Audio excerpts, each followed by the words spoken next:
Men opbrud i Sydeuropa og opblomstringen af Syriza i Grækenland og etableringen af Podemos i Spanien har altså også haft sine effekter i Danmark. Og noget, som har vakt min store nysgerrighed, det er, at der er en gruppe af danske venstrefløjsfolk, som har fundet en inspiration i det her spanske fænomen Podemos, som klarer sig rigtig stærkt til det sidste Europaparlamentsvalg, og som er en bevægelse, et politisk parti, som i høj grad vokser ud af de gadeprotester, der opstod, kan man sige, kølvandet på krisen. Og jeg vil gerne nu byde velkommen til Carsten Kølliker, der er med i Podemos Danmark.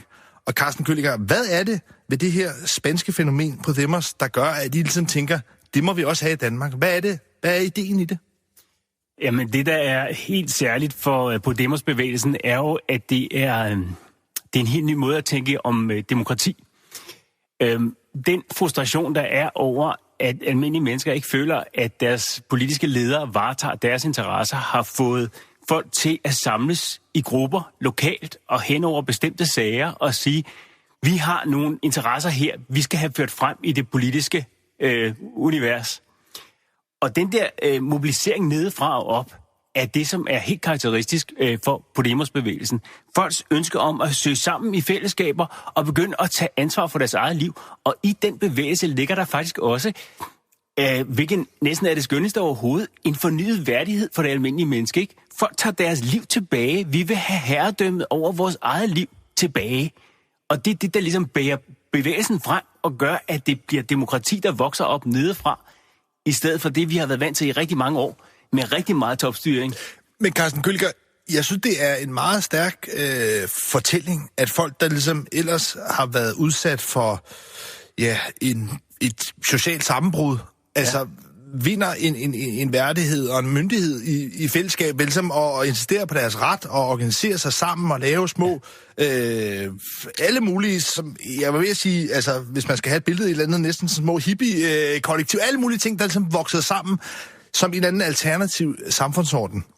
Men det er jo noget, som man trods alt har haft på venstrefløjen tidligere. Hvorfor er det ligesom, I tænker, at det er Podemos, der er jeres forbillede? Altså, er det ikke bare at være venstrefløjet? Venstreorienteret, undskyld. Jamen, jeg tror, det er større. Jeg tror, Podemos-bevægelsen faktisk er så stor, at den kan rumme også ud over venstrefløjen faktisk. At det i virkeligheden er et helt anderledes skel, som går imellem den almindelige befolkning og lederskabet. Og jeg tror, at den krise, vi befinder os i, udover at vi har været underlagt et finanskapitalistisk regime over, 3-4 årtier, så har vi jo faktisk også en krise i vores repræsentative demokrati. Folk føler jo ikke, at at politikerne repræsenterer dem eller varetager deres interesser, og derfor, jeg tænker, at vi har med internettet og de nye muligheder, vi har for at forenes almindelige mennesker, og nye muligheder for rent faktisk at undersøge, hvad er det, der foregår. Er der kommet nogle værktøjer i hænderne på almindelige mennesker, som gør, at vi kan reformere vores demokratiske strukturer? Og rent faktisk, altså jeg tænker, at målet for Podemos er jo at skabe en ny samfundsarkitektur, hvor et helt anderledes direkte demokrati, hvor folks holdninger til forskellige ting trænger igennem. Carsten Kølliker, nu er du selv arkitekt. Når du taler om en ny samfundsarkitektur, hvad er det så, sådan helt konkret fra Podemos, som du ligesom har fundet så stor inspiration, så du ligesom tænkt, det må vi prøve at få op og køre i Danmark, frem for at gå ind i nogle af de andre partier og bevægelser, der totalt allerede er i Danmark? Jamen, jeg tænker rent faktisk, at de har gjort nogle erfaringer dernede, som vil være værdifulde for os her i Danmark også. Jeg tror, mange her i Nordeuropa tænker, at nu skal man lige ride stormen af, og så kan vi køre videre, som vi plejer. Men der er meget, der peger i retning af, at det er en dyb systemisk krise, vi står i, og at vanskelighederne kommer også til Danmark. Altså og derfor så de lande, som har været udsat i Sydeuropa, er på mange måder jo pionerer i retning af at gøre nogle erfaringer, som kan være værdifulde for os. Så den måde, man mobiliserer på, den måde, man organiserer, den måde, man... Men Carsten Kølliker, hvad er det, Podemos gør, som er så anderledes i forhold til, hvad Enhedslisten eller SF eller nogle små græsrodsorganisationer gør herhjemme? Jamen, det er, som jeg sagde før, mener jeg, at det er i den stærke lokale fundering, og det er insisteren på et demokrati, der vokser nedefra og op. Og der må jeg sige, i forlængelse af det, som de foregående gæster her også snakkede om, der synes jeg jo heller ikke, jeg hørte Syriza have det element, der hedder, vi skal have et bottom-up demokratisk styre. De snakker jo om nogle nye løsninger, som er igen oppefra og ned. Og der ligger en grundlæggende forskel der, tænker jeg. Og Carsten Kølliker, du er med til at prøve at etablere Podemos i Danmark. Altså den her spanske venstrefløjsbevægelse. Nu ser vi den her sådan fragmentering, og man kan også sige, at det, at I ligesom nu bryder ud og vil lave jeres eget, det er jo både sådan lidt romantisk forestilling om sådan 1000 blomster, der blomstrer, men man kan også se det som sådan et typisk sådan venstrefløjs sygdom, at der sker den her fragmentering, og alle vil lige præcis lave det på deres helt egen lille snirklede måde. Hvordan er det, I tror, at det ligesom at lade sig inspirere for Podemos i Danmark skulle kunne skabe en mere levende og vital politisk debat i Danmark?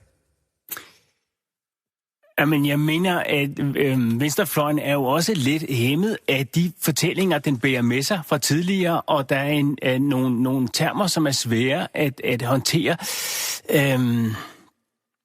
Man kunne så også, der har jo været debatten om Enhedslistens partiprogram og så videre, og i hvilket omfang de stod for at tegne sig for revolution eller ikke revolution. Og på den måde så bærer venstrefløjen også på en lidt tung bagage, kan man sige. Det skønne ved Podemos er jo, at det er ikke særlig ideologisk udgangspunkt, men det er mere noget med, det er tæt på folk. Og myndigheden, den politiske myndighed, skal tilbage til det, som er tæt på folks eget liv. Ikke? På den måde så kan man sige, at vi tegner os jo for, vores politiske vision er jo en omvendt strukturreform, hvor den politiske myndighed bliver flyttet tilbage tættere på folk. Og så kan folk være ideologisk den ene vej, eller den anden vej, eller den tredje vej. Det må de finde ud af indbyrdes.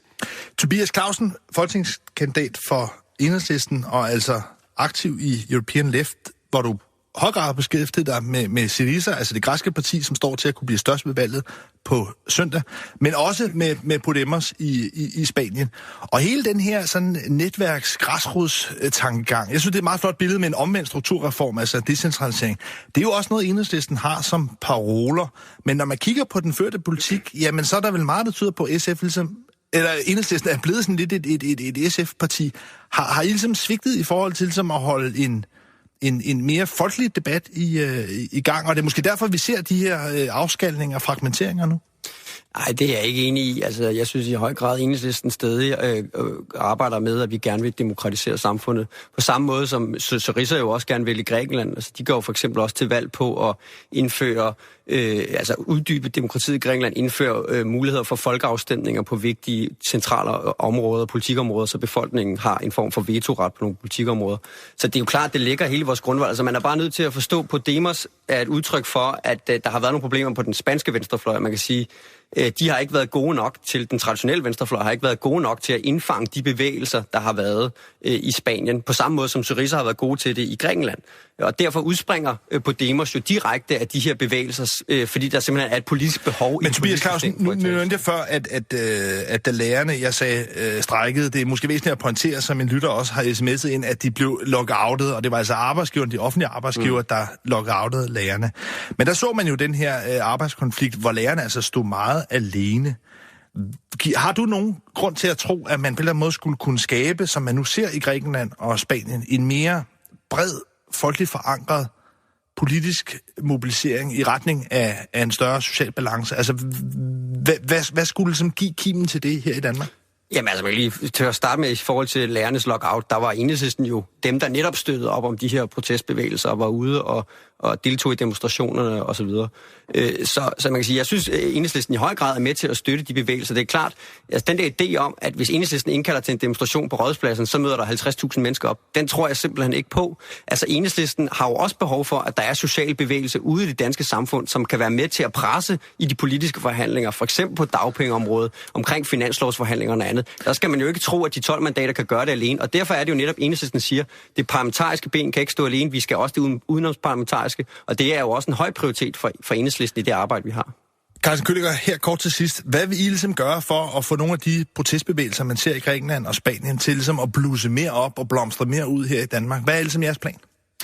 Ja, men vi arbejder med forskellige scenarier, afhængig af, hvordan tingene udvikler sig videre herfra. Fordi en ting er at skulle forholde sig til sådan, som tingene ser ud nu og her, men de kan jo skifte. De kan jo skifte allerede om en uge, når der har været valg i Grækenland. Så vi arbejder med forskellige scenarier. Men jeg vil også gerne lige også tilføje, at vi har jo også diskuteret, skal man hedde Podemos, når man er i Danmark? Selvfølgelig skal vi det, fordi vi rent faktisk, når du snakker om fragmentering, så taler vi jo faktisk om en forenet europæisk bevægelse, et redemokratiseret EU, kan man sige. Carsten Køliger fra Podemos Danmark og Tobias Clausen, folketingskandidat for Enhedslisten. Tusind tak, fordi I var med til at tale om det grøde, der er på venstrefløjen i Sydeuropa, og den opblomstring af en mere sådan anti-autoritær, folkelig bevægelse, som